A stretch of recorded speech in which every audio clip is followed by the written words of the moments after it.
Hello dear friends. Probably everyone saw the strange hairstyles of women and men in the Victorian era. These huge ships on their heads. In this video I will show and tell you what was the meaning of such hairstyles. The 19th century was an interesting time for hair and fashion in general. Many cultural changes were occurring in Europe and America, like so many integral style periods, all of which gave birth to hairstyles of their own. The women who lived during the Victorian era opted for more sober and subdued styles. In contrast to the trends prior to that time, the women earlier would go in for elaborate hairstyles. Extravagance and pomp were the highlights of that time. Women, during the Victorian era, liked their hair to be healthy, glossy, soft, and smooth. This enabled them to style it as well as keep it simple and uncomplicated. The hairstyle symbolized elegance and dignity. The women oiled their hair to smoothen it and added big curls or tiny ringlets. Fringes were not uncommon, however. These were also not very flashy. They were simply cut and styled. During the day, women used to don hairnets to keep the hair from coming undone. It's important to understand that most ladies of this era had long hair. This gave them something to work with, warm rolling or plaiting hair into various styles. However, just as with women today, not everyone's hair was thick and luxuriant. For that reason, many women employed false hair. False hair came in a variety of forms, including invisible tufts, comb tufts, plaits, ringlets, and pads. For an exact match, many women made their own hair pieces, also called rats, out of the hair that was left over in their hair brushes. Queen Victoria was a fashion icon in her own right. In the early years of her reign, she inspired the Paul loop, in which a plain or coiled plait of false hair was attached onto wires to create eye-catching loops worn vertically on top of the head. But the use of elaborate wigs made way for cleaner, gentler looks. The Victorian period of fashion was about living more simply than in the previous era. Hairstyles eventually became more natural and demure, with hair parted in the middle, drawn into a bun or coil with curls allowed to fall loosely at the sides of the head. Hairstyles mirrored the aspirations and social changes occurring within society during this era. The Industrial Revolution saw the rise of the middle classes and brought new fashions for clothes and hair. By the 1850s, women wore hairstyles incorporating hairpieces purchased from the new department stores. Additionally, women began using soaps to clean their hair,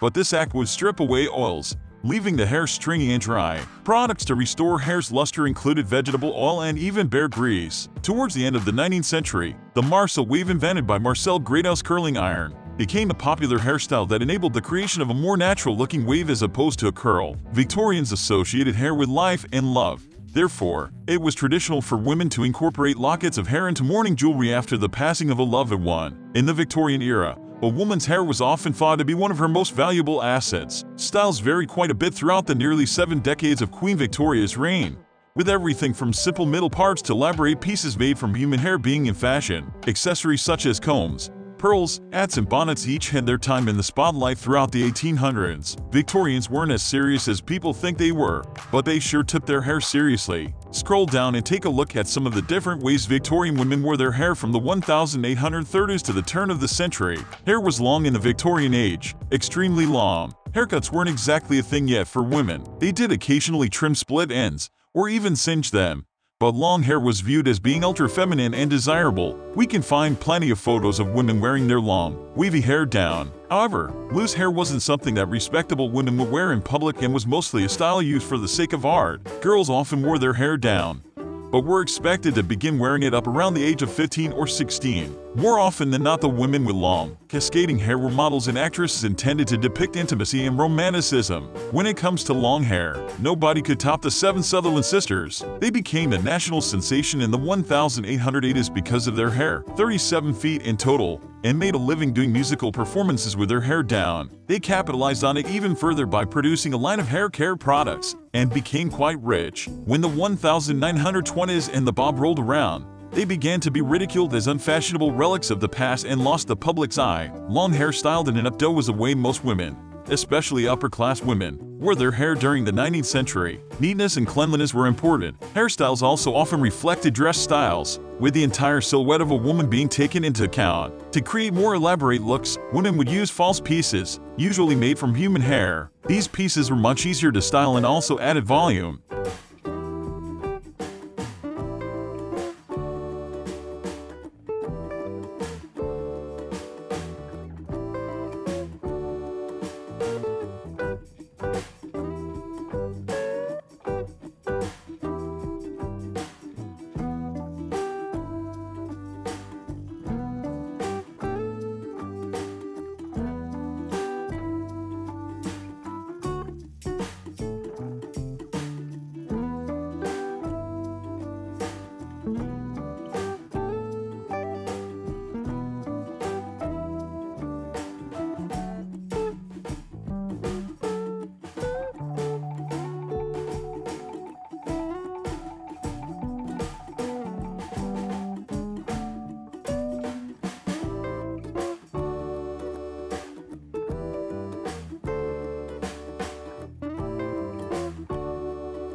Thank you for watching. Subscribe and put like so that I would look for exclusive photos from the past. You can also look at other interesting videos on my channel.